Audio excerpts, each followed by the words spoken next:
সন্ত ৰামপাল গুৰু মহাৰাজ হৈছে এনে এজন মহাপুৰুষ যিজনে নিজৰ সত্য ভক্তি, তত্ত্বজ্ঞান, কৰোণা আৰু সেৱাৰ বলত সমাজত এক নতুন আদৰ্শ বলবৎ কৰিছে। সন্ত ৰামপাল গুৰু মহাৰাজৰ নেতৃত্বত তেওঁৰ সকলো সৎলোক আশ্ৰমে কৰা বিস্ময়কৰ সমাজ কল্যাণমূলক কামে সমাজখনক সোণালী ভৱিষ্যতৰ এক নতুন আশা দেখুৱাইছে। সন্ত ৰামপাল গুৰু মহাৰাজৰ পৰা নাম দীক্ষা গ্ৰহণ কৰাৰ পিছত লাখ লাখ লোকৰ কৰ্কট ৰোগ, এইডছ আদি দুৰাৰোগ্য ৰোগ নিৰাময় হ'ল। সন্তজনাৰ জ্ঞানৰ পৰা অনুপ্ৰাণিত হৈ তেওঁৰ অনুগামীসকলে লাখ লাখ ইউনিট ৰক্তদান কৰে। সন্তজনাই লাখ লাখ ভগ্নী কন্যাৰ যৌতুকমুক্ত বিয়াৰ আয়োজন কৰালে। সন্তজনাই লাখ লাখ মানুহক ড্ৰাগছ আসক্তিৰ পৰা মুক্ত কৰিলে। কোটি কোটি ধ্বংসপ্ৰাপ্ত পৰিয়াল শান্তিত লাগিল। সন্তজনাৰ আশ্ৰমত সমাৱেশৰ সময়ত বিনামূলীয়া চকুৰ চিকিৎসা আৰু দন্ত চিকিৎসাৰ ব্যৱস্থা কৰা হয়। সন্ত ৰামপাল গুৰু মহাৰাজৰ দ্বাৰা পৰিৱেশ সুৰক্ষাৰ উদ্দেশ্যে সময়ে সময়ে বৃহৎ পৰিসৰত বৃক্ষৰোপণ কৰা হয়। সন্তজনাই আৰ্তজনক তাৎক্ষণিক সকাহ দিবলৈ এম্বুলেন্স সেৱা আৰম্ভ কৰিছিল। সন্তজনাই তেওঁৰ অনুগামীসকলক তেওঁলোকৰ শৰীৰ দান কৰিবলৈ অনুপ্ৰাণিত কৰে, যাতে মানৱতাৰ সেৱা আৰু চিকিৎসা ক্ষেত্ৰত উন্নতি কৰিব পৰা যায়। সন্ত ৰামপাল গুৰু মহাৰাজৰ সকলো আশ্ৰমত প্ৰতিদিনে বিনামূলীয়া ধৰ্মভোজৰ আয়োজন কৰা হয়, য'ত প্ৰতিবাৰেই প্ৰতিটো জাতি, প্ৰতিটো ধৰ্মৰ মানুহে একেলগে বহি ভোজন কৰে।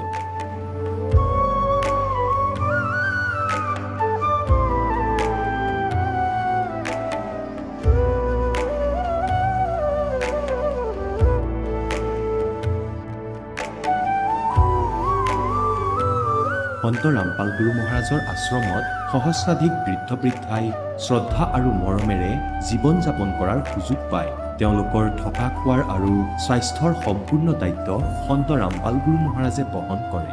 অনাথ শিশুৰ বাবে সন্ত ৰামপাল গুৰু মহাৰাজৰ সকলো আশ্ৰম বিশেষ বৰদানতকৈ কম নহয়, য'ত তেওঁলোকক শিক্ষা, সংস্কাৰ আৰু ভৱিষ্যতৰ বাবে উন্নত সুবিধা প্ৰদান কৰা হয়। বানপানী, ভূঁইকঁপ বা মহামাৰী যিয়েই নহওক, সন্ত ৰামপাল গুৰু মহাৰাজ আৰু তেওঁৰ অনুগামীসকল সদায় আৰ্তজনৰ বাবে আগ্ৰনোৱা হৈ থাকে।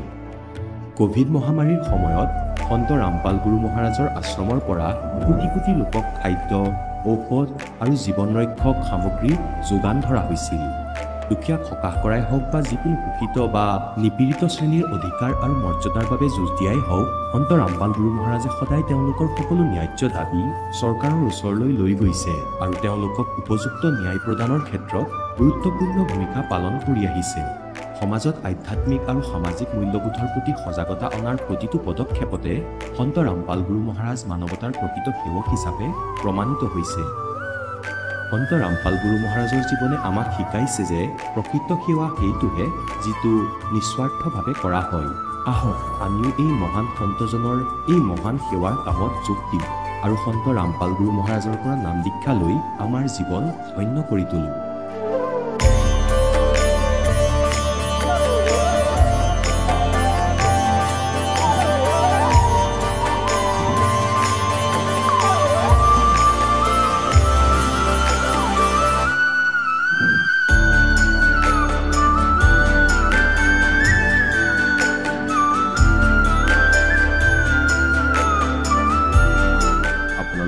পৰিয়ালৰ সৈতে সৎলোক আশ্ৰমলৈ আন্তৰিকতাৰে আমন্ত্ৰণ জনোৱা হয়।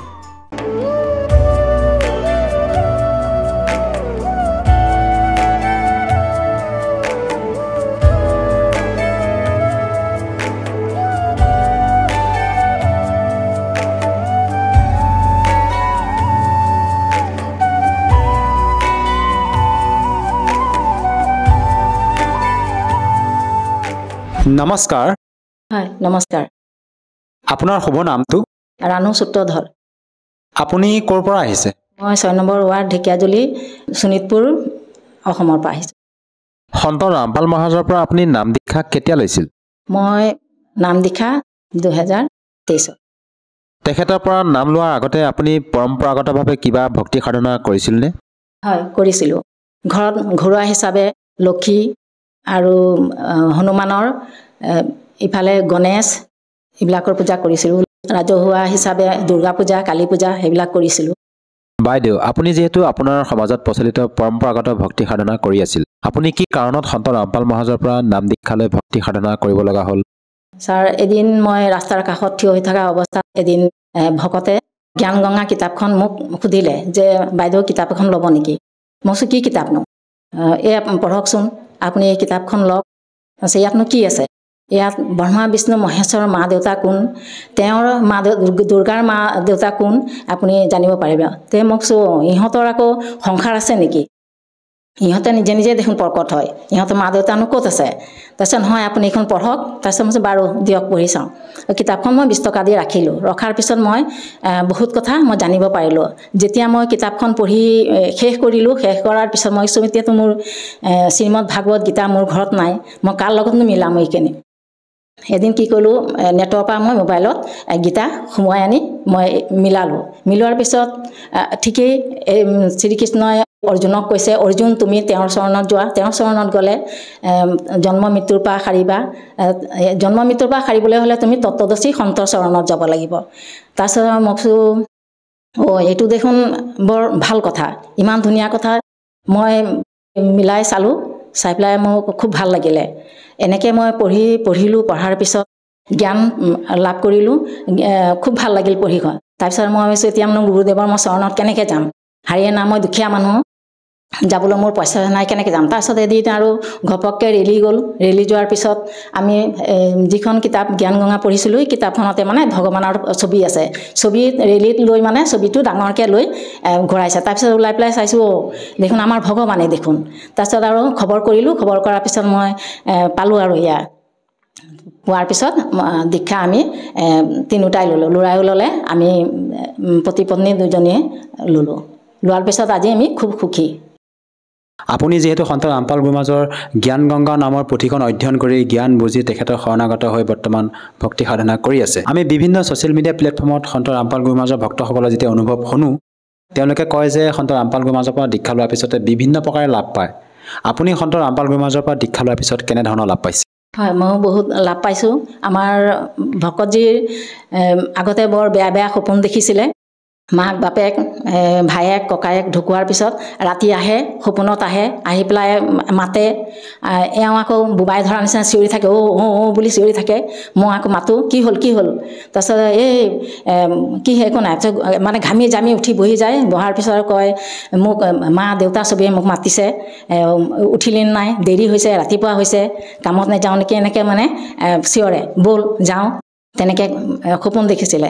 এই সপোনবিলাক এতিয়া নাম দীক্ষা লোৱাৰ পিছত সপোনবিলাক এতিয়া নেদেখে। আমি এতিয়া বৰ সুখেৰে আছোঁ। আৰু অন্য কিবা আপুনি লাভ পাইছেনে? অন্য লাভ পাইছোঁ মানে আগতে আমাৰ ভকতজীৰ মানে প্ৰায়ে কাম নাথাকে। পূজা আহিলে ল'ৰা ছোৱালীক আমি কাপোৰ কানিও দিব নোৱাৰোঁ। আমি নাম দীক্ষা লোৱাৰ পিছত মানে ইমান মানে প্ৰমাণ পাইছোঁ, এওঁৰ কাম থাকোঁতে মানুহৰ কামৰ খবৰ আহে। এতিয়া আমি খুব সুখেৰে আছোঁ।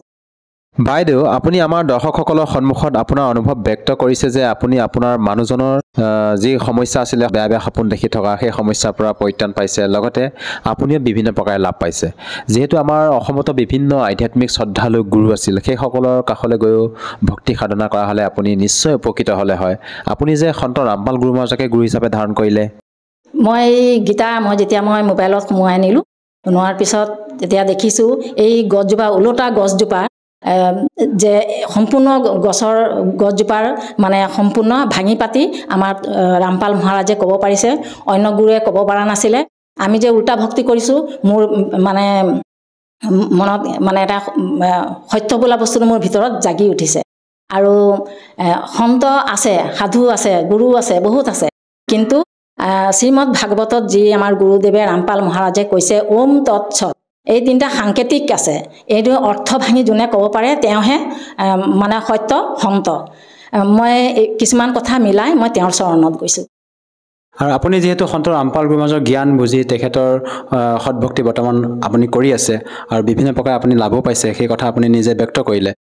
যিসকল দৰ্শকে আজি আপোনাক এই টিভি স্ক্ৰীণত প্ৰত্যক্ষ কৰি আছে, আপুনি সেই দৰ্শকসকলক কি বাৰ্তা দিব বিচাৰে যাতে তেওঁলোকেও আপোনাৰ দৰে উপকৃত হ'ব পাৰে? হয়, তেওঁলোকক ইয়াকে বাৰ্তা দিবলৈ বিচাৰোঁ যে শাস্ত্ৰ অনুযায়ীহে আমি ভক্তি কৰিব লাগে। শাস্ত্ৰৰ বিৰোধী ভক্তি কৰিলে আমাৰ একো লাভ নহয়। আমি ইমান বছৰে শাস্ত্ৰ লোকবেদ ব্যৱহাৰ কৰিছিলোঁ আমি শাস্ত্ৰবিধি ব্যৱহাৰ কৰি পেলাই আমি সুখী হ'ম আহক আমি সকলোৱে আধ্যাত্মিক জ্ঞান গ্ৰহণ কৰোঁ সত্য ভক্তিটো কৰিলে আমি সত্য মাৰ্গত আত্মা কল্যাণ আমি কৰিব পাৰিম জ্ঞান গংগা খন পঢ়ি মই আজি বহুত জ্ঞান লাভ কৰিলোঁ ঘৰৰ বহুত ভূত প্ৰেতৰ অসুবিধা আছিল মোৰ স্বামীয়ে মদ খাইছিল গাঞ্জা খাইছিল বহুত মানে ঘৰত অত্যাচাৰ কৰিছিল পিতৃ মাতৃ মোৰ শহুৰ শাহুৰী দেৱৰ বৰজনা ঢুকুৱাত খালি এওক মানে ৰাতি টোপনিৰ পৰা মাতে বল নেযাওঁ নেকি কামত যাবি নেকি বল এনেকৈ মানে আমনি কৰে ৰাতি আকৌ তেওঁ সপোন দেখাৰ মানে সপোন দেখি পেলাই ৰাতি চিঞৰে কৰি চিঞৰে তাৰপিছত মই মাতো কি হৈছে কৈছে উঠি পটককৈ উঠে ঘামি জামি উঠে উঠি পেলাই মই এনেকৈ সপোন দেখিছোঁ তাৰ পিছদিনাখন মই কৈছে তুমি ভৰি হাত নোধোৱা এনেকৈ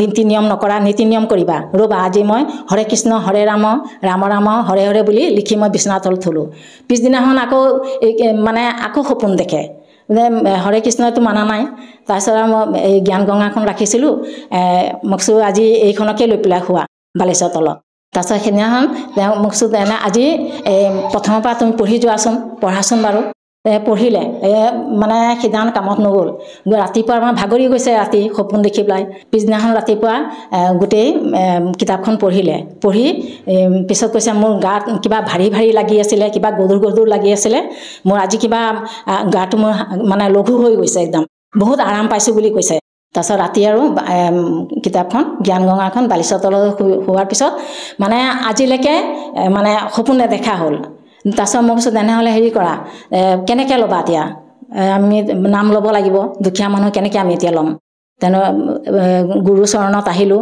ৰামপাল মহাৰাজৰ চৰণত আহিলোঁ দীক্ষা ল'লোঁ দীক্ষা লোৱাৰ পিছত আজিলৈকে মানে সেইবিলাক সমস্যা আমাৰ দূৰ হৈ গ'ল এতিয়া আমি খুব ধুনীয়াকৈ আছোঁ সুখত আছোঁ আপোনালোকো আহক আমি গোটেই আত্মা কল্যাণ কৰোঁ আপোনালোকেও আজি এনেকুৱা মোৰ দৰে সুখী হওক যিহেতু আপুনি সন্ত ৰামপাল গুৰু মহাৰাজৰ পৰা নাম দীক্ষা লোৱাৰ পিছতে বিভিন্ন প্ৰকাৰে লাভ পাইছে যদিহে কোনো লোকে তেখেতৰ পৰা নাম দীক্ষা ল'ব বিচাৰে সহজভাৱে কেনেকৈ ল'ব পাৰিব সন্ত ৰামপাল মহাৰাজৰ পৰা দীক্ষা ল'বৰ হ'লে একেবাৰে সহজ সকলোৰে হাতত মোবাইল আছে ইউটিউবত সন্ত ৰামপাল মহাৰাজ বুলি পেলাই চাৰ্চ কৰক চাৰ্চ কৰিলে তেওঁৰ সৎসংগ আহিব সেই সৎসংগতে মোবাইল নম্বৰ দিয়া হৈছে তাতে আপোনালোকক যোগাযোগ কৰিলে সহজতে আপোনালোকে নাম দীক্ষা ল'ব পাৰিব ধন্যবাদ থাকিল সৎ চাহেব এতিয়া জগতগুৰু তত্ত্বদৰ্শী সন্ত ৰামপাল গুৰু মহাৰাজৰ সৎসংগৰ মাধ্যমেৰে সেই অদ্বিতীয় আধ্যাত্মিক জ্ঞানৰ বিষয়ে জানি লওঁ যাৰ মাধ্যমেৰে আপোনালোকেও প্ৰাপ্ত কৰিব পাৰিব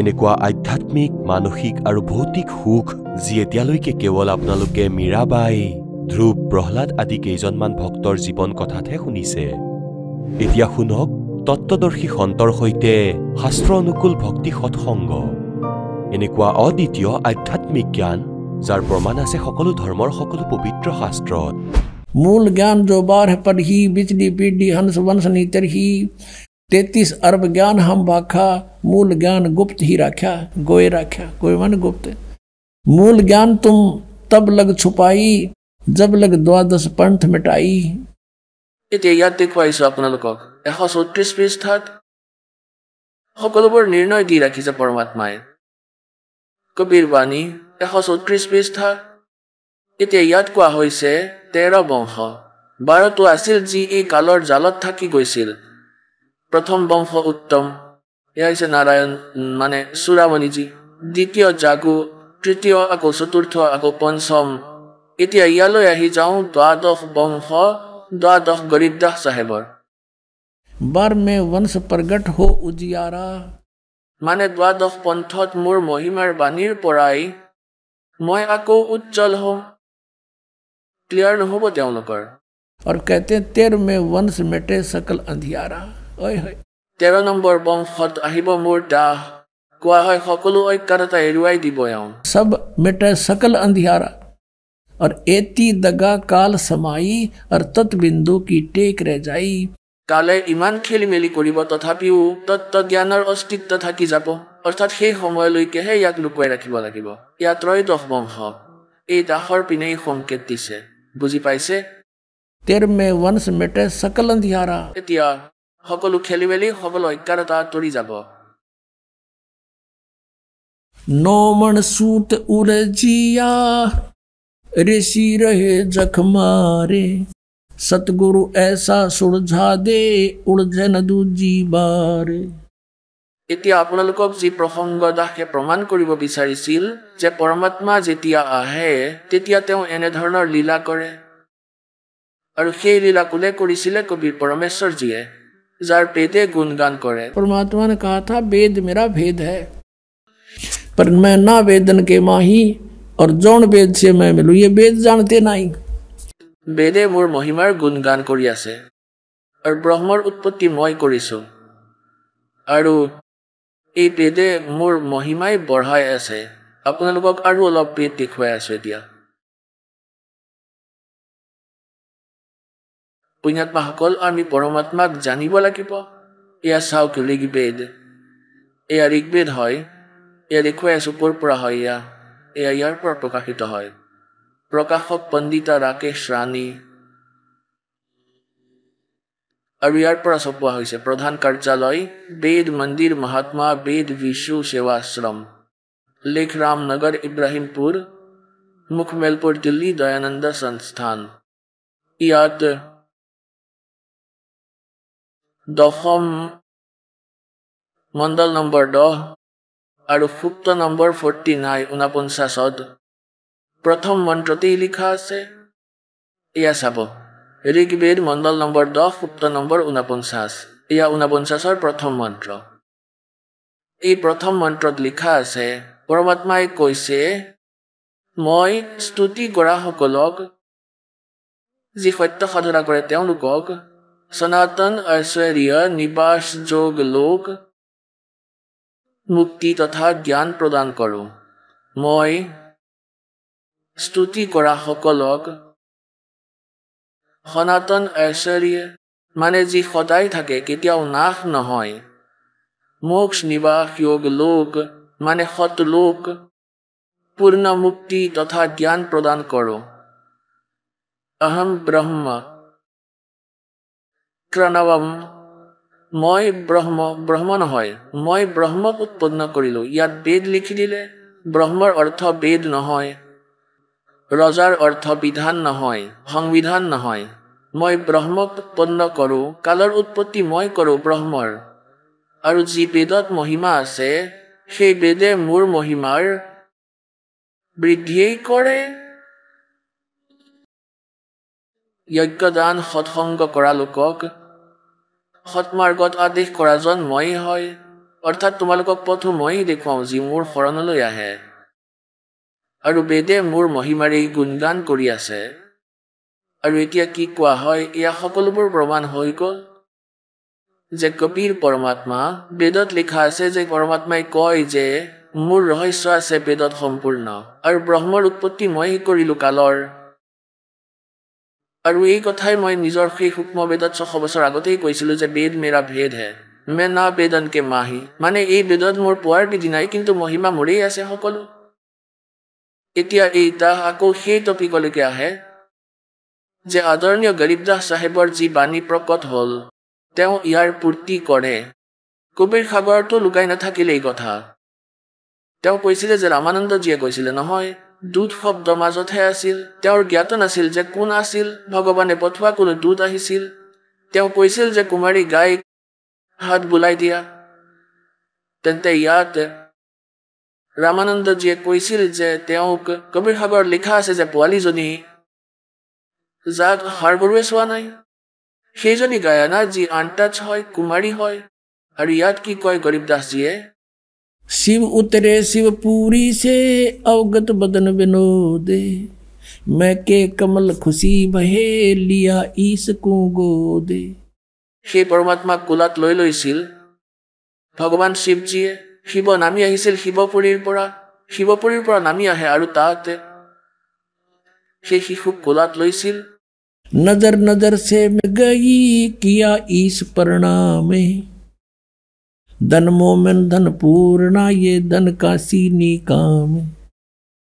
দুই ভগৱানৰ যেতিয়া ইজনৰ চকু সিজনত পৰিল তেতিয়া শিৱজীয়ে বুজি পালে যে এয়া কোনো পৰম শক্তি হয়, সিদ্ধ পুৰুষ হয়। ইমান এইখিনি জ্ঞানো নাছিল যে তেওঁ কোন আছিল।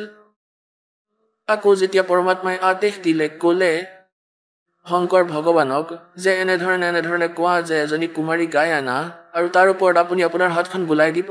तो गरीबदास जी कहते अन ब्यावर को दूहत है दूध दिया तत्काले पीवे बालक ब्रह्म गति तांसिउ भय दयाल। ইয়াৰ পৰা প্ৰমাণ হৈ গ'ল যে কবিৰ সাগৰত কৈ আছে কবিৰ চাহেবৰ যি লীলা সেয়া পুৰাতন হয়। আকৌ পিছত পৰমাত্মাই গৰীবদাস চাহেবক লগ কৰিলে নিজৰ মহিমা অনুসাৰে আহে আৰু ভাল আত্মাবোৰক লগ কৰে, তেওঁলোকক জ্ঞান দিয়ে। আৰু সেই শ্ৰেষ্ঠ আত্মাসকলৰ মাজৰ যিয়ে পৰমাত্মাক লগ পাইছিল, গৰীবদাসজীয়ে এয়াই কৈছে যে পৰমাত্মাই কুমাৰী গাইৰ বিয়া নোহোৱা গাইৰ গাখীৰ খালে। এতিয়া এই কনচেপ্ট ক্লিয়াৰ কৰিব বিচাৰিছে এই দাসে যে কবিৰ ইজ গড। সকলো সদগ্ৰন্থই তেওঁ সমৰ্থন কৰি আছে আৰু চকুৰে দেখা সন্তয়ো কৈছে। गरीबदास जी कहते हम सुल्तानी नानक तारे दादू को उपदेश दिया जात जुलाहा भेद न पाया काशी माहे कबीर होया। ये अनंत कोट ब्रह्मांडे का एक रति नहीं भार सतगुरु पुरुष कबीरे हैं ये कुल के सिरजनहार। बोलो सतगुरुदेव।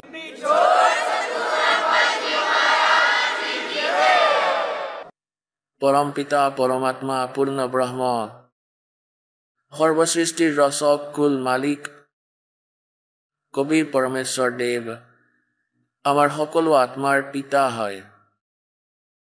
যিমানবোৰ ইয়াত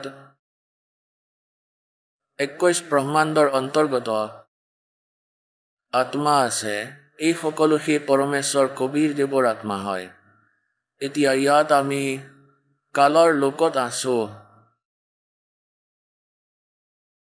এই কালৰ লোকত প্ৰাণী সুখী হ'ব নোৱাৰে আৰু আমি ইয়াত সুখ বিচাৰি ফুৰি আছো।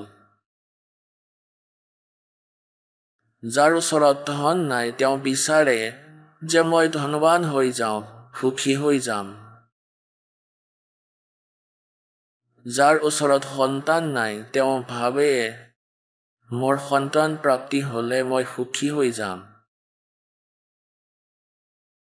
যি ৰোগী হয় তেওঁ ভাবে মই যদি আৰোগ্য হৈ যাওঁ তেতিয়া মই সুখী হৈ যাম। যি ধনৱান হয় তেওঁলোকে ভাবে যে সুখটো এই ৰজাসকলৰ ওচৰত আছে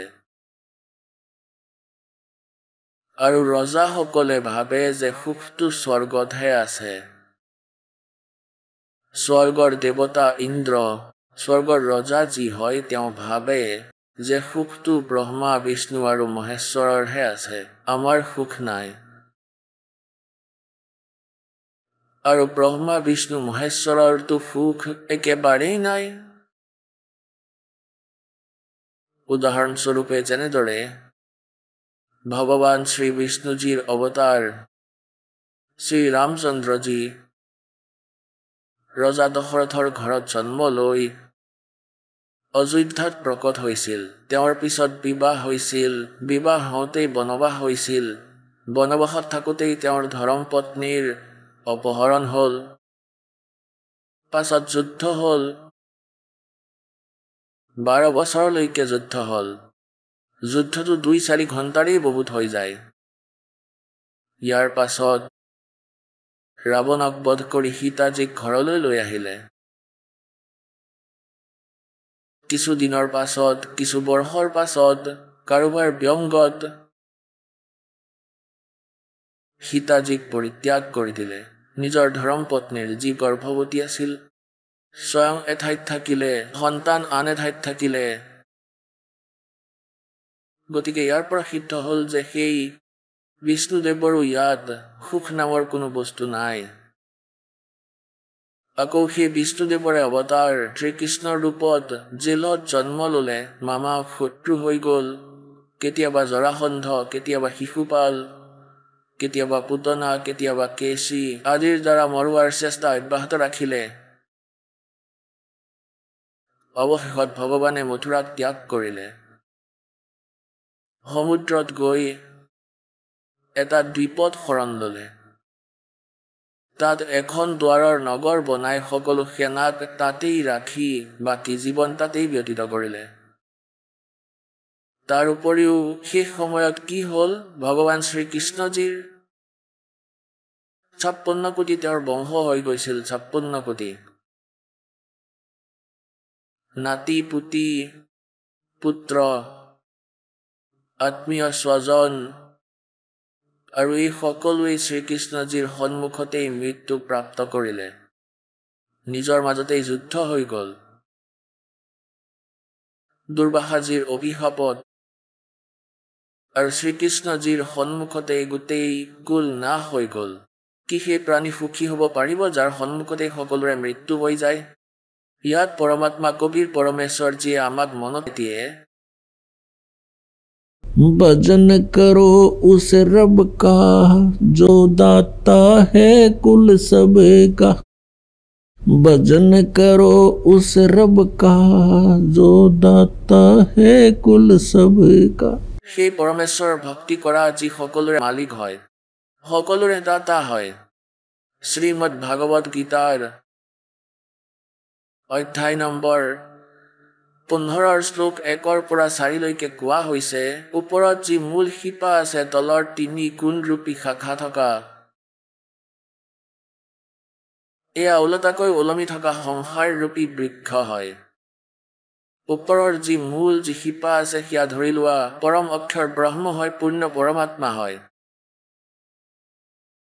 তেওঁ সকলোৰে মালিক আৰু তলৰ 3 গুণ ৰূপী শাখা ৰজগুণ ব্ৰহ্মা সদগুণ বিষ্ণু তমগুণ শিৱৰ ৰূপী শাখা হয় আৰু যি সন্তই এই ওলটাকৈ ওলমি থকা সংসাৰ ৰূপী বৃক্ষৰ সকলো বিভাগক ভিন্ন ভিন্ন বুলি কয় সে বেদবিদ তেওঁ বেদৰ তাৎপৰ্যক জানোতা হয় অৰ্থাৎ তেওঁ তত্ত্বদৰ্শী সন্ত হয় পৰমেশ্বৰে স্বয়ং ভূমিকা কৰে সতলোকৰ পৰা নামি ইয়ালৈ আহে ইয়াত ভগৱান কালৰ দ্বাৰা বিয়পোৱা অজ্ঞানৰ সেয়া নাশ কৰে নিজৰ তত্ত্ব জ্ঞানৰূপী টৰ্চেৰে সেই অন্ধকাৰক আঁতৰাই তত্ত্ব জ্ঞানৰূপী সূৰ্যৰ উদয় কৰি অজ্ঞানৰূপী আন্ধাৰক সমাপ্ত কৰে সেই সময়ত ইয়াত কিছু সময়ৰ বাবে থাকে আৰু নিজৰ অমৃত বাণীৰ উচ্চাৰণ কৰি কৰি শুনাই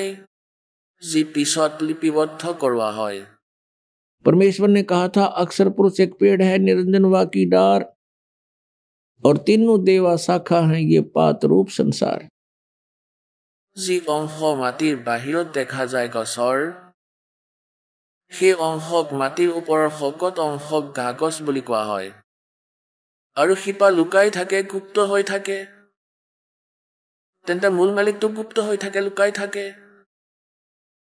তেওঁৰতো ইয়াত সদগ্ৰন্থত উল্লেখেই নাই ইয়াতো স্বয়ং পৰমেশ্বৰে আহি নিজৰ মহিমা কৈছিলে সেই কাগজক বুজি লোৱা সেয়া অক্ষৰ পুৰুষ হয় সেই কাগজৰ আকৌ সকত ডাল থাকে সেয়া মানি লোৱা ক্ষৰ পুৰুষ হয় ক্ষৰ পুৰুষ আৰু সেই ডালৰ 3টা শাখা আছে এয়া ৰজগুণ ব্ৰহ্মা সদগুণ বিষ্ণু তমগুণ শিৱ বুলি জানি লোৱা শ্ৰীমদ ভাগৱত গীতাৰ অধ্যায় নম্বৰ 4 শ্লোক নম্বৰ 32ত কোৱা হৈছে যে যি শ্লোক নম্বৰ 25ৰ পৰা আৰম্ভ কৰি 31 লৈকে যিবোৰ সাধনাৰ বৰ্ণনা কৰা হৈছে সেয়া পৰ্যাপ্ত নহয় কিন্তু সাধকে নিজ নিজ সাধনাক পাপ নাশকহে মানে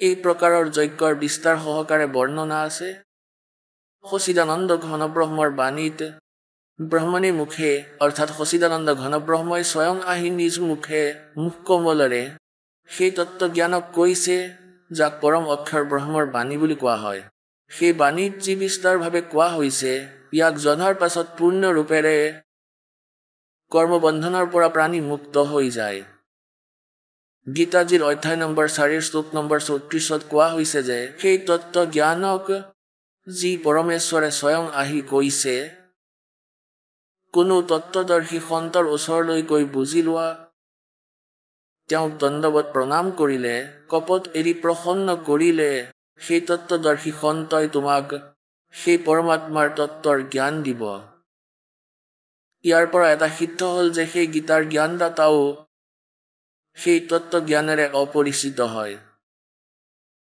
সেইবাবে সন্তৰ ওচৰলৈ যাবলৈ কৈ আছে এতিয়া ইয়াত গীতাৰ অধ্যায় নম্বৰ 15 শ্লোক নম্বৰ 1 পৰা 4 লৈকে পৰমেশ্বৰে স্বয়ং নিজ মহিমাৰ গুণগান কৰিছে।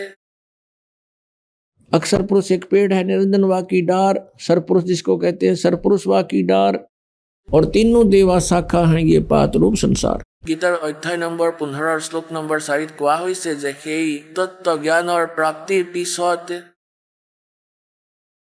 তত্ত্ব জ্ঞানৰূপী শাস্ত্ৰৰ দ্বাৰা এই অজ্ঞানৰূপী জোঁট লাগি থকা সাঁথৰটো ভাঙি অৰ্থাৎ বুজি ইয়াৰ পাছত পৰমেশ্বৰৰ সেই পৰম পদৰ বিচাৰ কৰিব লাগে, যলৈ যোৱাৰ পাছত সাধক পুনৰ উভতি কেতিয়াও সংসাৰলৈ নাহে, অৰ্থাৎ তেওঁৰ জন্ম মৃত্যু চিৰদিনৰ বাবে সমাপ্ত হৈ যায়। আৰু যি পৰমেশ্বৰে সৰ্বব্ৰহ্মাণ্ডৰ ৰচনা কৰিছে তেওঁৰেই ভক্তি কৰিব লাগে, আনৰ নহয়। গীতাৰ জ্ঞানদাতাই ইয়াত তেওঁৰ নিজৰ ভক্তি নকৰিবৰ বাবেও উপদেশ দিছে। কিয় দি আছে? কিয়নো গীতাৰ অধ্যায় নম্বৰ 4 শ্লোক নম্বৰ 5 তথা 9, গীতাৰ অধ্যায় নম্বৰ 2 শ্লোক নম্বৰ 12, গীতাৰ অধ্যায় নম্বৰ 10 শ্লোক নম্বৰ 2 তেওঁ স্বয়ং কয় যে অৰ্জুন তোমাৰ আৰু মোৰ বহুতো জন্ম হ'ল। तू नहीं जानता मैं जानता हूँ। ইয়াৰে প্ৰমাণ হয় যে গীতা জ্ঞানদাতাৰো জন্ম মৃত্যু হয়, তেওঁৰ পূৰ্ণ মুক্তি নহয়, না তেওঁৰ সাধনাৰে পূৰ্ণ মুক্তি পাব পাৰি, আৰু তেওঁ নাশৱান হয়। সেয়েহে গীতাৰ জ্ঞানদাতা অধ্যায় নম্বৰ 18 শ্লোক নম্বৰ 62 কৈছে যে অৰ্জুন তুমি সৰ্বভাৱেৰে সেইজন পৰমেশ্বৰৰ শৰণলৈ যোৱা, যাৰ কৃপাৰে তুমি পৰম শান্তি তথা সনাতন পৰম ধাম প্ৰাপ্ত কৰিবা। যেতিয়ালৈকে প্ৰাণী জন্ম আৰু মৃত্যুৰ ভিতৰত আছে তেওঁৰ শান্তি হ'ব নোৱাৰে। লাগিলে ব্ৰহ্মাৰ পদবী পাওক বা বিষ্ণুৰ পদবী প্ৰাপ্ত কৰক, লাগিলে শিৱৰ পদবী প্ৰাপ্ত কৰক, ইয়াত সৰু সুৰা ৰজাৰটো এতিয়া কোনো অস্তিত্বই নাই, য'ত নেকি ব্ৰহ্মা বিষ্ণু মহেশ্বৰৰ পদবীটো তেওঁলোক সুখী নহয়। সেয়েহে গীতাৰ অধ্যায় নম্বৰ 7 শ্লোক নম্বৰ 18 গীতাৰ জ্ঞানদাতাই কয় যিমান ভকত আছে সাধক আছে যিসকলে বেদক জানিছে বুজিছে আৰু তত্ত্বদৰ্শী সন্ত নোপোৱাত নিজেই নিষ্কৰ্ষ উলিয়াই লৈছে, ওম নামক মুক্তিদায়ক মানি লৈছে আৰু ব্ৰহ্মক সুপ্ৰিম পাৱাৰ মানি লৈছে, সুপ্ৰিম গড।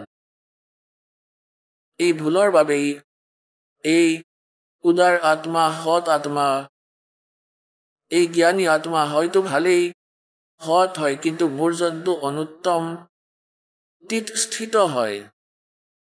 গীতাৰ জ্ঞানদাতাই কয় যে মোৰ দৰে গতি অৰ্থাৎ ব্ৰহ্মৰ গতি, ব্ৰহ্মৰ পৰা পোৱা লাভ ওম নামেৰে যি জপ হয় সেয়া ব্ৰহ্মৰ হয়, আৰু ব্ৰহ্মৰ পৰা যি লাভ হয় ইয়াক কোৱা হয় এয়া মোৰ গতি হয়। গীতাৰ জ্ঞানদাতা ব্ৰহ্মই কৈ আছে শ্ৰীকৃষ্ণজীত, আৰু এয়াও অনুত্তম হয়, এয়াও নিকৃষ্ট হয়, ব্যৰ্থ হয়, কিয়নো জন্ম আৰু মৃত্যু অৰ্জুন তোমাৰো আৰু মোৰো সদায় থাকিব। এতিয়া পুণ্যাত্মাসকল শ্ৰীমদ ভাগৱত গীতাৰ অধ্যায় নম্বৰ 15 শ্লোক নম্বৰ 16 আৰু 17 এই তিনি পুৰুষৰ কথা কৈছে। তিনি প্ৰভু, এজন ক্ষৰ পুৰুষ, এওঁ 21 ব্ৰহ্মাণ্ডৰ পুৰুষ স্বামী হয়, মালিক হয়, এওঁ কুলৰ মালিক নহয়। অক্ষৰ পুৰুষ যাক গছৰ গা গছ কোৱা হয়, তেওঁ 7 সংখ্য ব্ৰহ্মাণ্ডৰ স্বামী হয়, এওঁ কুলৰ মালিক নহয়। গীতাৰ অধ্যায় নম্বৰ 15 শ্লোক নম্বৰ 16 কোৱা হয় যে ক্ষৰ পুৰুষ আৰু অক্ষৰ পুৰুষ এই দুই প্ৰভু প্ৰসিদ্ধ হয়, আৰু এওঁলোকৰ লোকত তথা এওঁলোকৰ যিমান প্ৰাণী আছে এই সকলো নাশৱান হয়, আৰু জীৱাত্মা সকলোৰে অমৰ হয়। সেয়েহে গীতাৰ অধ্যায় নম্বৰ 15 শ্লোক নম্বৰ 17 কোৱা হৈছে যে कि उत्तम पुरुष तू अन्य परमात्मा इति उदाहरते, যে পুৰুষোত্তম শ্ৰেষ্ঠ প্ৰভু শ্ৰেষ্ঠ পৰমাত্মা কুলৰ মালিকটো আন কোনোবা হয় যাক পৰমাত্মা কোৱা হয়। পৰমাত্মাৰ অৰ্থ হৈছে যে শ্ৰেষ্ঠ আত্মা, আৰু শ্ৰেষ্ঠ আত্মা তেওঁই হয় যাৰ শৰণত কোনো আত্মাই দুখী হ'ব নোৱাৰে, কেৱল সুখ আৰু সুখেই প্ৰাপ্ত হয়। কিন্তু ইয়াত প্ৰভু পুৰুষ পৰমাত্মা স্বয়ম্ভু বহুতো হৈ গ'ল। সেয়ে পৰমাত্মাক ইয়াত ডিফাইন কৰিব লগা হ'ল যে তেওঁ কি পৰমাত্মা কোৱা হয় যি আটাইতকৈ উত্তম অক্ষৰ পুৰুষ আৰু অক্ষৰ পুৰুষৰ পৰাও অন্য হয় বেলেগ হয় আৰু তেওঁৱেই তিনি লোকত প্ৰৱেশ কৰি সকলোৰে ধাৰণ পোষণ কৰে তেওঁৱেই হৈছে বাস্তৱত অবিনাশী পৰমেশ্বৰ পুণ্যাত্মাসকল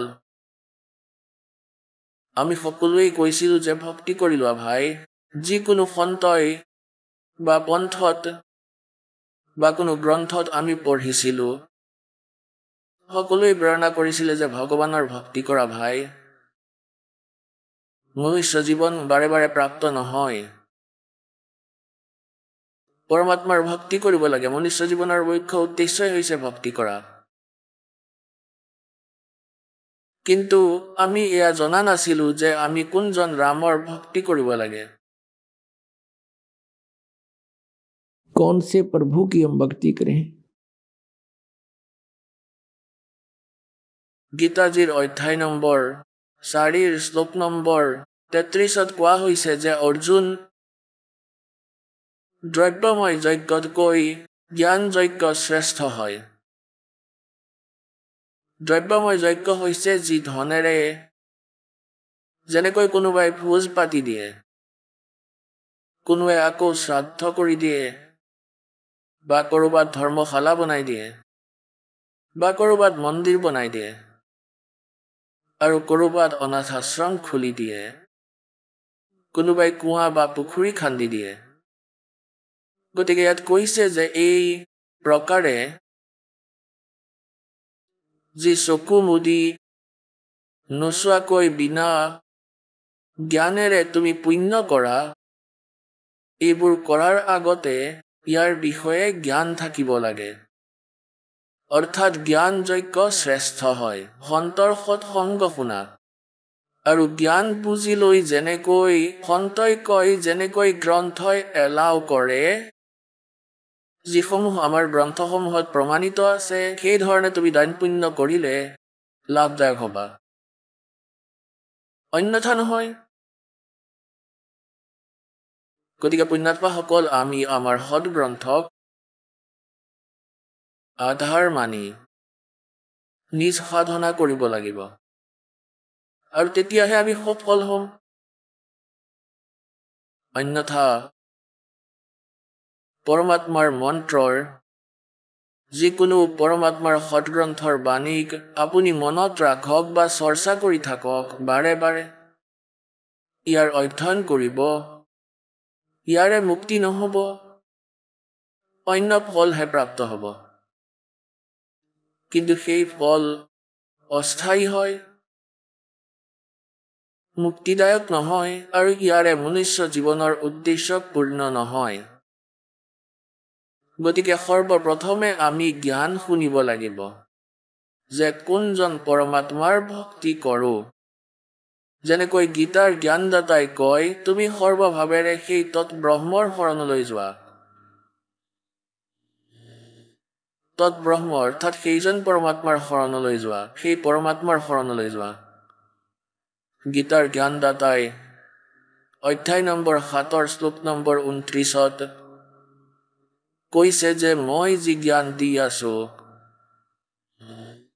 যে তত্ত্বদৰ্শী সন্তৰ বিচাৰ কৰা আৰু তত্ত্বদৰ্শী সন্তই কোৱা মাৰ্গৰ অনুসৰি তোমাৰ সাধনা কৰা ইয়াৰ পিছত মোৰ এই জ্ঞানক যি আশ্ৰয় কৰি লয় ইয়াক সৰ্বধাৰী কৰি তত্ত্বদৰ্শী সন্তৰ যোনে বিচাৰ কৰে আৰু তাৰ পাছত সেই ব্যক্তি যিয়ে তৎব্ৰহ্মক জানি লয় আৰু যি সম্পূৰ্ণ আধ্যাত্মিক জ্ঞানেৰে পৰিচিত হৈ পৰে আৰু সকলো কৰ্মেৰে যি পৰিচিত হৈ পৰে তেওঁ পাছত জৰা আৰু মৰণৰ পৰা এনেকৈ বচাৰহে প্ৰয়াস কৰে জৰা অৰ্থাৎ বৃদ্ধাৱস্থাৰ কষ্ট আৰু মৰণ অৰ্থাৎ মৃত্যু তেওঁ কেৱল বৃদ্ধাৱস্থাৰ দুখৰ পৰা আৰু মৃত্যুৰ দুখৰ পৰা ৰক্ষা পাবৰ কাৰণেহে প্ৰয়াস কৰে তেওঁ তৎব্ৰহ্মক জানে সম্পূৰ্ণ আধ্যাত্মিক জ্ঞানেৰে পৰিচিত হয় আৰু তেওঁ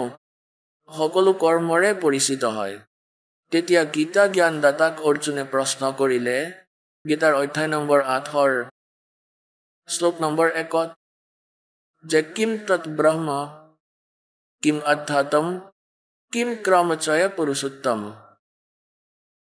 এই তৎব্ৰহ্ম কোন হয়, কি হয় এই তৎব্ৰহ্ম,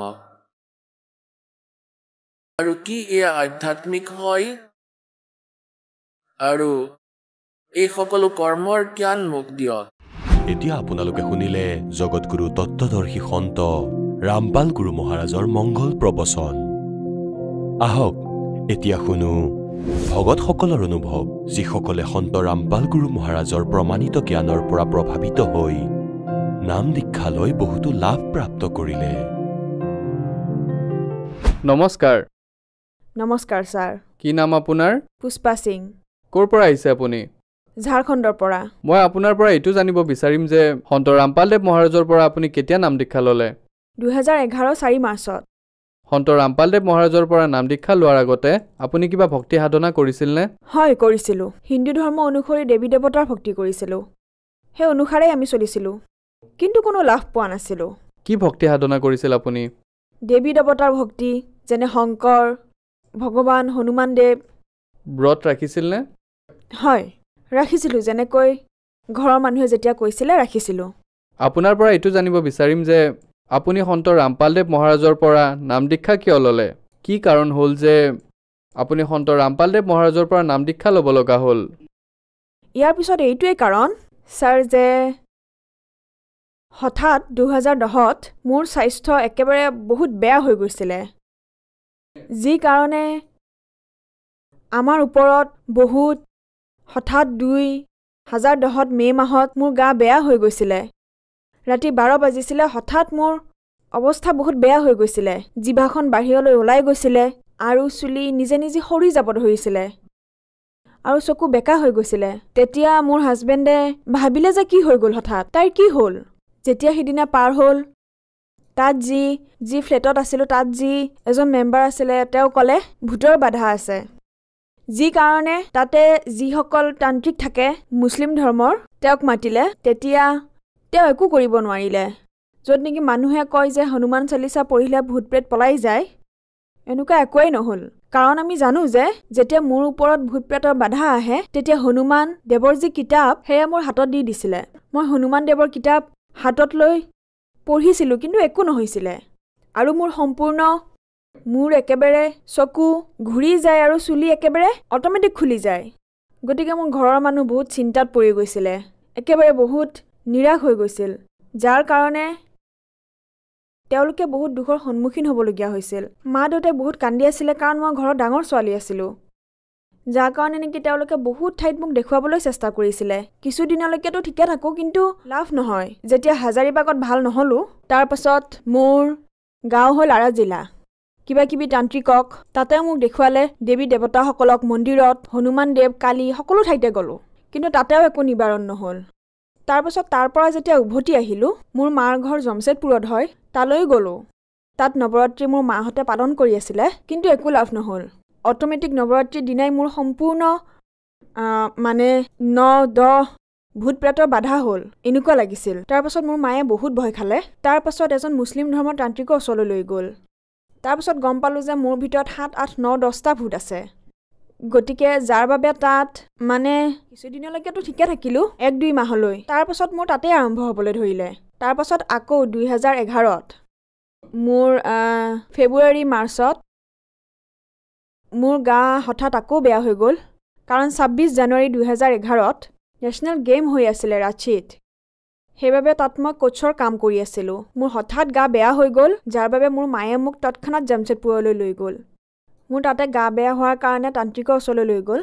তাতে যিমান ভূত প্ৰেত আছিলে সকলো উলিওৱাৰ বাবে চেষ্টা কৰিছিলে। তাতে এজন কুল দেৱতা আছিল আমাৰ ঘৰৰ, মোৰ মা দেউতাৰ ঘৰত কুল দেৱতা আছিলে, অঞ্জন বাবা যাৰ নাম আছিল। গতিকে তেওঁ সেই তান্ত্ৰিকেও উলিয়াব পৰা নাছিলে। তেওঁ একেবাৰে ডাঠিকৈ কৈ দিছিলে যে তুমি তোমাৰ নিজৰ ছোৱালীক বচাব নোৱাৰা, লাগিলে তুমি কোনো ঠাই, পৃথিৱীৰ যিকোনো ঠাইলৈ যোৱা, বচাব নোৱাৰা। যদি তোমাৰ ছোৱালী বাচিব, এটা ঠাইতে বাচিব পাৰিব। হাৰিয়ানাত বাপেকৰো বাপেক এজন আছে, মানে এজন পৰমাত্মা বহি আছে তাতেই তোমাৰ ছোৱালী বাচিব নহলে পৃথিৱীৰ কোনো ঠাইতেই নহওক কিয় সমগ্ৰ ব্ৰহ্মাণ্ডত কোনেও বচাব নোৱাৰে যদি হাৰিয়ানালৈ যোৱা তেতিয়াহে বচাব পাৰিবা কোনে কৈছিলে এই যে মোৰ ভিতৰত আছিলে কুল দেৱতা অঞ্জন বাবা নামৰ তেওঁ ফেমাছ আছিলে তেওঁ কৈছিলে তাৰ আগতে আপোনালোকে সন্ত ৰামপালদেৱ মহাৰাজৰ নাম শুনিছিল নে নাই নাম শুনা নাছিলো হয় আমি বহুত সমস্যাৰ সৈতে যুঁজি আছিলো এটো কেতিয়াৰ কথা এটো 2011ৰ কথা ইয়াৰ আগতে কেতিয়াও আপোনালোকে সন্ত ৰামপালদেৱ মহাৰাজৰ নাম শুনা নাছিলে নাই 2010ত মোৰ হাজবেণ্ডে কিতাপ এখন পাইছিলে যিটো তেওঁ কোৱা নাছিলে যে তেওঁ জ্ঞান গংগা নামৰ কিতাপ এখন পাইছে তেওঁ ট্ৰেইনেৰে আহোঁতে লৈ আহিছিল আৰু ঘৰত তেনেকৈ থৈ দিছিলে আপুনি পিছত গম পালে হয় 2011ৰ জানুৱাৰী সময়ত সেই কিতাপখন হঠাৎ আমি দুইজনেই জব কৰোঁ তেতিয়া মোৰ লেজাৰ পিৰিয়ড আছিলে খালী পিৰিয়ড আছিলে তেতিয়া মই ভাবিলোঁ যে কিতাপখনত কি আছে জ্ঞান গংগা নামৰ কিবা ডিফাৰেণ্ট হয় গতিকে সেই কিতাপখন মই লৈ গ'লোঁ আচলতে মই আপোনাৰ পৰা এইটো জানিব বিচাৰিম যে সন্ত ৰামপালদেৱ মহাৰাজৰ নাম আপোনাৰ ভিতৰত যি প্ৰেত আত্মা আছিলে যাক আপুনি কোনোবা বাবা বুলি কৈ আছে তেওঁ ক'লে যে সন্ত ৰামপালদেৱ মহাৰাজ নামৰ হাৰিয়ানাত কোনোবা সন্ত আছে এনেকুৱা এজন মহাত্মা আছে যিয়ে আপোনাৰ ভূত প্ৰেতৰ বাধাক ঠিক কৰিব পাৰিব গতিকে মই আপোনাৰ পৰা এইটো জানিব বিচাৰিম যে আপোনাৰ স্বামীয়ে যে কিতাপখন পাইছিলে সেই সময়ত কি আপুনি গম পাইছিলে যে সন্ত ৰামপালদেৱ মহাৰাজেহে আপোনাৰ সমস্যা দূৰ কৰিব পাৰিব এই কিতাপখন মই 2010ৰ আগষ্টত পাইছিলোঁ ট্ৰেইনত যিখন মই পঢ়িব পৰা নাছিলোঁ সেইখন মই ঠিক জানুৱাৰী 2011ত পঢ়িছিলোঁ সেই কিতাপখন পঢ়াৰ পিছত মোৰ লগত বহুত চমৎকাৰ হৈছিলে মই কেতিয়াও শুনা নাছিলোঁ সন্ত ৰামপালদেৱ মহাৰাজৰ বিষয়ে গতিকে মই ইমানখিনিয়ে ভাবিছিলোঁ যে পৰমাত্মা ভগৱানৰ লাভ আমি কেনেকৈ পাওঁ কি ধৰণে হয় ভগৱানে কেনেদৰে সুখ দিয়ে সেই জ্ঞান গংগা কিতাপখন পঢ়াৰ পিছতহে গম পালোঁ আগতে এনেকুৱা আছিলে যে ভক্তিটো কৰোঁ কিন্তু লাভ একো নাপাওঁ নহয় এনেকুৱাওতো হ'ব পাৰে যে আপুনি কিতাপখন পঢ়িছিলে তাৰপিছত আপোনাৰ মনত এইটোৱে চলি থাকিল তাৰপিছত আপোনাৰ ভিতৰত যি প্ৰেত আছে সেইটোৱে ক'লে যে সন্ত ৰামপালদেৱ মহাৰাজৰ ওচৰলৈ গুচি যোৱা নে তাৰ আগতে আপুনি নামেই শুনা নাছিলে নামটো শুনা নাছিলোঁ তাৰপাছত সেই প্ৰেত বাধাই সি নিজেই কৈ দিছিলে যে আপোনাৰ ছোৱালী বাচিবই নোৱাৰে তাৰপিছত আপুনি সন্ত ৰামপালদেৱ মহাৰাজৰ বিষয়ে গম লোৱা আৰম্ভ কৰিলে হয় তাৰপিছত গৈ আমাৰ ঘৰৰ ফেমিলি বহুত দুখত আছিলে যাৰ বাবে তেওঁলোকে তাৰপাছত সন্ত ৰামপালদেৱ মহাৰাজৰ ওচৰলৈ কেনেকৈ যাব পাৰি জ্ঞান গংগা কিতাপৰ পিছফালে যি নক্সা আঁকা থাকে সেই অনুসাৰে আমি টিকট কটালোঁ আৰু তাৰপাছত বৰবালা আশ্ৰম হাৰিয়ানা গৈ পালোঁ ঠিক আছে যিবোৰ কথা য'ৰ পৰা আৰম্ভ হৈছিলে সেই ঠাইতে আছেনে নে যেতিয়াই আপোনাৰ ভিতৰত যে ভূত প্ৰেতৰ বাধা আছিলে সি ক'লে যে সন্ত ৰামপালদেৱ মহাৰাজেহে ঠিক কৰিব পাৰিব সমগ্ৰ পৃথিৱীত কেৱল এখনে ঠাই আছে সেই কথা সঁচা প্ৰমাণিত হ'লনে আপোনাৰ ভিতৰৰ পৰা ভূত প্ৰেতে যে কৈ আছিলে যে তাতেহে এই বাধা ঠিক হ'ব পাৰে বুলি তেন্তে আপুনি সন্ত ৰামপালদেৱ মহাৰাজৰ পৰা নাম দীক্ষা লোৱাৰ পিছত ভাল হ'লনে যেতিয়া আমি সকলো ফালৰ পৰাই ভাগৰি পৰিছিলোঁ মন্দিৰ মছজিদ গুৰুদ্বাৰ সকলোলৈ গৈছিলোঁ যেতিয়া মানুহৰ স্বাস্থ্য বেয়া হয় তেতিয়া সিহঁতৰ মাক দেউতাক বহুত দুখত থাকে তেতিয়া সেই সময়ত তেওঁলোকে হিন্দু মুছলিম শিখ ইছাই একো নাচায় তেওঁলোক সকলো ধৰ্মৰ ওচৰলৈ যাবলৈ আৰম্ভ কৰে যাতে ভাল হয় সেই সময়ত মানসিকতা শেষ হৈ যায় যে জাত পাত কি হয়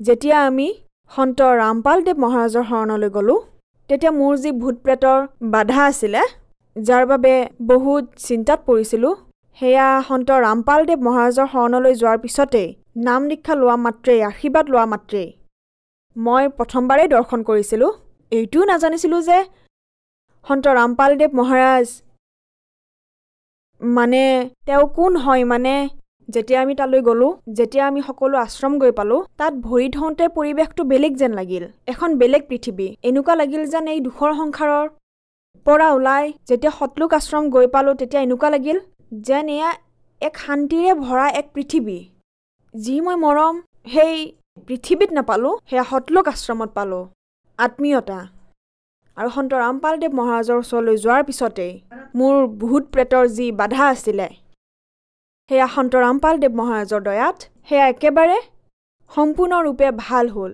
আৰু মোৰ যি সৰু সুৰা বেমাৰ আছিলে বহুত বেমাৰ আছিলে সৰু সুৰা পৰমাত্মাই সেই সময়তেই মোৰ তেওঁ যি মন্ত্ৰ দিয়ে সন্ত ৰামপালদেৱ মহাৰাজে তাত ইমান পাৱাৰ আছে তাত ইমান শক্তি আছে সেই মন্ত্ৰবোৰ কৰাৰ বাবে মোৰ সৰু সুৰা যিবোৰ বেমাৰ আছিলে যি মাইগ্ৰেন আছিলে পৰমাত্মাৰ সেই মন্ত্ৰ জপ কৰাৰ পিছতে ভাল হ'ল শেষ হ'ল আপোনাৰ যে ইমান ডাঙৰ সমস্যা আছিল সেয়া সন্ত ৰামপালদেৱ মহাৰাজৰ পৰা নাম দীক্ষা লোৱাৰ পিছত ভাল হৈ গ'ল। ইয়াৰ বাহিৰে সন্ত ৰামপালদেৱ মহাৰাজৰ পৰা নাম দীক্ষা লোৱাৰ পিছত কিবা লাভ পালেনে? এনেইতো সন্ত ৰামপালদেৱ মহাৰাজৰ লগত জড়িত হোৱাৰ পিছত ভগৱান কোন হয়, কেনেদৰে সুখ দিয়ে, এয়া সন্ত ৰামপালদেৱ মহাৰাজৰ শৰণলৈ অহাৰ পিছত গম পালোঁ। যেনেদৰে সকলো সন্তই কয় যে সকলোৰে মালিক এজন হয়। আৰু ক'ৰবাত পঢ়িছিলোঁ, কোনোবা মন্দিৰ বা কোনোবা ট্ৰাকৰ পিছত পঢ়িছিলোঁ যে সকলোৰে মালিক এজন। কোনেও তেওঁৰ নাম কোৱা নাছিলে যে তেওঁ হয় কোন। সন্ত ৰামপালদেৱ মহাৰাজে প্ৰমাণৰ সৈতে এয়া প্ৰমাণ কৰে যে তেওঁ পূৰ্ণ পৰমাত্মা, সকলোৰে মালিক এজন হয় আৰু তেওঁৰ নাম কবীৰ হয়। গতিকে তেওঁ সকলো ধৰ্মৰ সৈতে জড়িত যিমানবোৰ কিতাপ আছে, যেনে গুৰু গ্ৰন্থ চাহেব, গীতা, বাইবেল, বেদ, এই সকলোবোৰৰ পৰা উলিয়াই সম্পূৰ্ণ প্ৰুভৰ সৈতে তেওঁ প্ৰমাণ কৰিছে যে সুপ্ৰিম পৰমাত্মা কেৱল কবীৰ পৰমেশ্বৰ হয়। তেওঁৰ ভক্তি কৰিলেহে সম্পূৰ্ণ লাভ পোৱা যায়। আপোনাৰ পৰা আৰু এটা কথা জানিব বিচাৰিম যে সন্ত ৰামপালদেৱ মহাৰাজে আপোনালোকক যি ভক্তি সাধনাৰ কথা কৈ আছে, এই ভক্তি সাধনাৰ কথা সমগ্ৰ বিশ্বত আন কোনেও কোৱা নাই। গতিকে এয়া কেনেকৈ সম্ভৱ হ'ব পাৰে যে সন্ত ৰামপালদেৱ মহাৰাজেহে, আপুনি কৈছে যে কেৱল তেওঁৱেই শাস্ত্ৰ অনুসৰি ভক্তি কৈ আছে, বাকী সন্তসকলে নকয়? ছাৰ, সন্ত ৰামপালদেৱ আন সন্ততকৈ বেলেগ। কাৰণ সন্ত ৰামপালদেৱে যি জ্ঞান দিয়ে, ধৰক এজন শিক্ষক তেওঁ নিজৰ ছাত্ৰসকলক চিলেবাছ অনুসৰিয়েই পঢ়ায়। গতিকে বৰ্তমান যিসকলে সাধনা কৰি আছে তেওঁলোকে চিলেবাছ অনুসৰি কৰা নাই, এয়া কেনেকৈ সম্ভৱ? ছাৰ, সঁচাকৈ পঢ়োৱা নাই। গতিকে আপোনাৰ কোনটো সাধনা এনেকুৱা লাগি আছে যে যি মানুহে কৰি আছে, যি শাস্ত্ৰৰ বিপৰীত হয়? ছাৰ, ক'ব বিচাৰিছোঁ যে যি ভক্তি হয়, লাভ হ'ব পাৰে, বিপদৰ নিবাৰণ হ'ব পাৰে, আপত্তিবোৰ দূৰ হ'ব পাৰে, মানুহে সেইকাৰণে ভক্তি কৰে। সুখৰ বাবে, শান্তিৰ বাবে, মানসিক শান্তিৰ বাবে অথবা শাৰীৰিক সুখৰ বাবে। সেয়া ভক্তি। সেই ভক্তিত যদি কাৰোবাৰ শাৰীৰিক কষ্ট হৈ আছে, মানসিক কষ্ট হৈ আছে অথবা আৰ্থিক কষ্ট হৈ আছে, যি সম্পূৰ্ণ লাভ পাব লাগে ভক্তিৰ, সেয়া নাপায়। সেইবাবে আপুনি কৈ আছে যে সেয়া শাস্ত্ৰৰ বিৰুদ্ধ ভক্তি। এটা প্ৰমাণটো এয়া। হয়, সেয়া শাস্ত্ৰ বিৰোধী ভক্তি। আৰু এই সন্ত ৰামপালদেৱ মহাৰাজ সমগ্ৰ পৃথিৱীত কেৱল এজনেই সন্ত ৰামপালদেৱ মহাৰাজ আছে যিয়ে শাস্ত্ৰ অনুকূল ভক্তি দিয়ে। মোৰ প্ৰশ্ন এইটো আছিল যে আপোনাৰ কোনটো কথা এনেকুৱা লাগিছে যে এয়া শাস্ত্ৰৰ বিৰুদ্ধ, যিবোৰ ক্ৰিয়া সাধাৰণ সমাজত হৈ আছে, আৰু আপুনি যি ক্ৰিয়া কৰি আছে সেয়া শাস্ত্ৰ অনুসৰি হয়? কোনটো পাৰ্থক্য আপুনি দেখিলে? ছাৰ, শাস্ত্ৰ বিৰোধী ভক্তি এয়াই হয় যি গীতাত মানা কৰা হৈছে যে ব্ৰত ৰাখিব নালাগে, তথাপিও মানুহে ৰাখে, শ্ৰাদ্ধ কৰিব নালাগে, তথাপিও মানুহে কৰে। আৰু সন্ত ৰামপালদেৱ মহাৰাজৰ অনুগামীয়ে যি শাস্ত্ৰত লিখা থাকে, যি সন্ত ৰামপালদেৱ মহাৰাজে শাস্ত্ৰ অনুকূল ভক্তি কৰায়, তাত না ব্ৰত ৰখাৰ কথা কয়, না শ্ৰাদ্ধৰ কথা কয়। আৰু বহুত ধৰণৰ বিপদ তেওঁৰ আশীৰ্বাদ দিয়া মাত্ৰেই সমাপ্ত হৈ যায়। ভগত সমাজক কি বাৰ্তা দিব বিচাৰিব?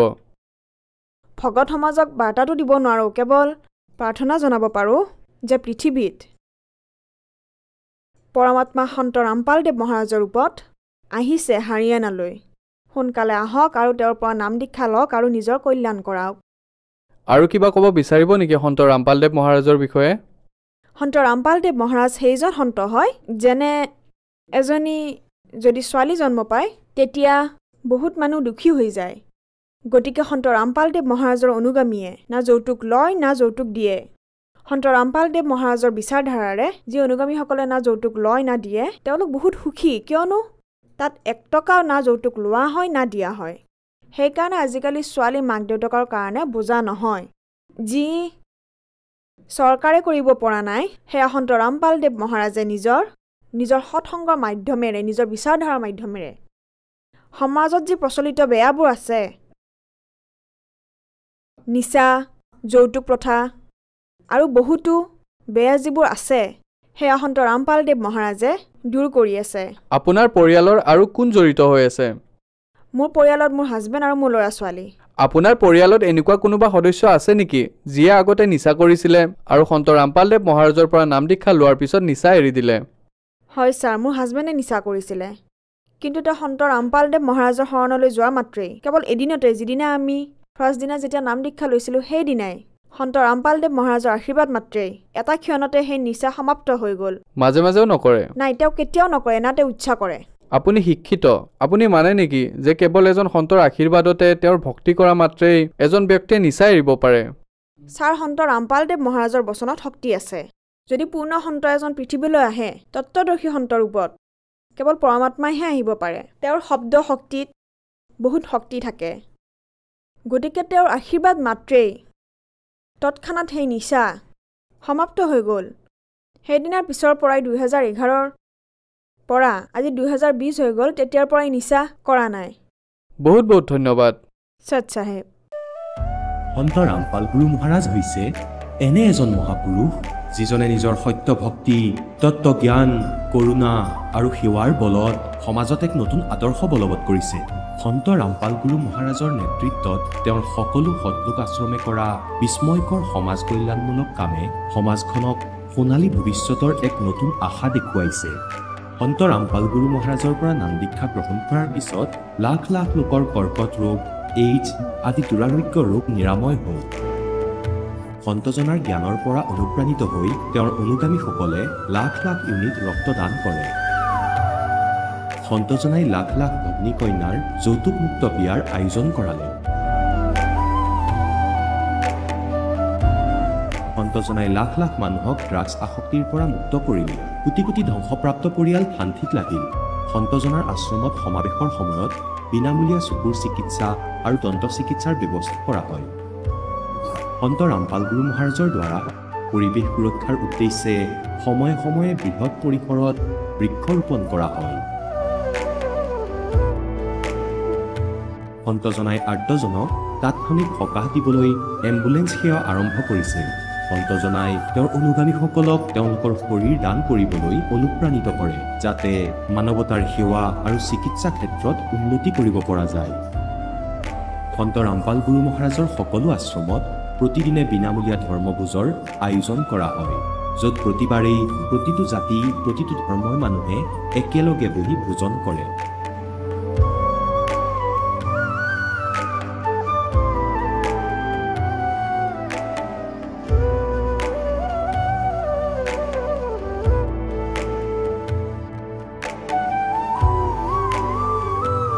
সন্ত ৰামপাল গুৰু মহাৰাজৰ আশ্ৰমত সহস্ৰাধিক বৃদ্ধ বৃদ্ধাই শ্ৰদ্ধা আৰু মৰমেৰে জীৱন যাপন কৰাৰ সুযোগ পায় তেওঁলোকৰ থকা খোৱাৰ আৰু স্বাস্থ্যৰ সম্পূৰ্ণ দায়িত্ব সন্ত ৰামপাল গুৰু মহাৰাজে বহন কৰে অনাথ শিশুৰ বাবে সন্ত ৰামপাল গুৰু মহাৰাজৰ সকলো আশ্ৰম বিশেষ বৰদানতকৈ কম নহয় য'ত তেওঁলোকক শিক্ষা সংস্কাৰ আৰু ভৱিষ্যতৰ বাবে উন্নত সুবিধা প্ৰদান কৰা হয় বানপানী ভূমিকম্প বা মহামাৰী যিয়েই নহওক সন্ত ৰামপাল গুৰু মহাৰাজ আৰু তেওঁৰ অনুগামীসকল সদায় আৰ্তজনৰ বাবে আগ্ৰহী হৈ থাকে কোভিড মহামাৰীৰ সময়ত সন্ত ৰামপাল গুৰু মহাৰাজৰ আশ্ৰমৰ পৰা কোটি কোটি লোকক খাদ্য ঔষধ আৰু জীৱন ৰক্ষক সামগ্ৰী যোগান ধৰা হৈছিল দুখীয়াক সকাহ কৰাই হওক বা যিকোনো শোষিত বা নিপীড়িত শ্ৰেণীৰ অধিকাৰ আৰু মৰ্যাদাৰ বাবে যুঁজ দিয়াই হওক সন্ত ৰামপাল গুৰু মহাৰাজে সদায় তেওঁলোকৰ সকলো ন্যায্য দাবী চৰকাৰৰ ওচৰলৈ লৈ গৈছে আৰু তেওঁলোকক উপযুক্ত ন্যায় প্ৰদানৰ ক্ষেত্ৰত গুৰুত্বপূৰ্ণ ভূমিকা পালন কৰি আহিছে সমাজত আধ্যাত্মিক আৰু সামাজিক মূল্যবোধৰ প্ৰতি সজাগতা অনাৰ প্ৰতিটো পদক্ষেপতে সন্ত ৰামপাল গুৰু মহাৰাজ মানৱতাৰ প্ৰকৃত সেৱক হিচাপে প্ৰমাণিত হৈছে সন্ত ৰামপাল গুৰু মহাৰাজৰ জীৱনে আমাক শিকাইছে যে প্ৰকৃত সেৱা সেইটোহে যিটো নিস্বাৰ্থভাৱে কৰা হয় আহক আমিও এই মহান সন্তজনৰ এই মহান সেৱাৰ কামত যোগ দিওঁ আৰু সন্ত ৰামপাল গুৰু মহাৰাজৰ পৰা নাম দীক্ষা লৈ আমাৰ জীৱন ধন্য কৰি তোলোঁ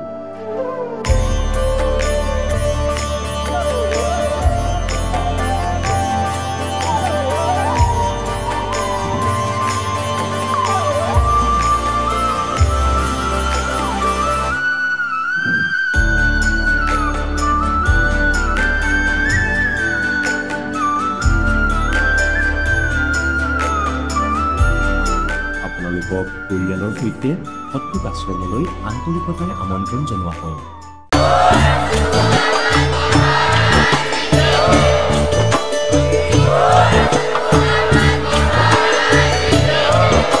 আপুনি শুনি আছিলে জগতগুৰু তত্ত্বদৰ্শী সন্ত ৰামপাল গুৰু মহাৰাজৰ মংগল প্ৰবচন অধিক জানিবৰ বাবে ভিজিট কৰক www.jagatgururampalji.org সন্ত ৰামপাল গুৰু মহাৰাজৰ শুভ আশীৰ্বাদত সমগ্ৰ বিশ্বতে 500তকৈ অধিক নাম দীক্ষা কেন্দ্ৰ আছে য'ত সন্ত ৰামপাল গুৰু মহাৰাজৰ দ্বাৰা বিনামূলীয়াকৈ নাম দীক্ষা দি থকা হৈছে আপোনাৰ ওচৰৰ নাম দীক্ষা কেন্দ্ৰৰ ঠিকনা জানিবলৈ সম্পৰ্ক কৰক 7082208528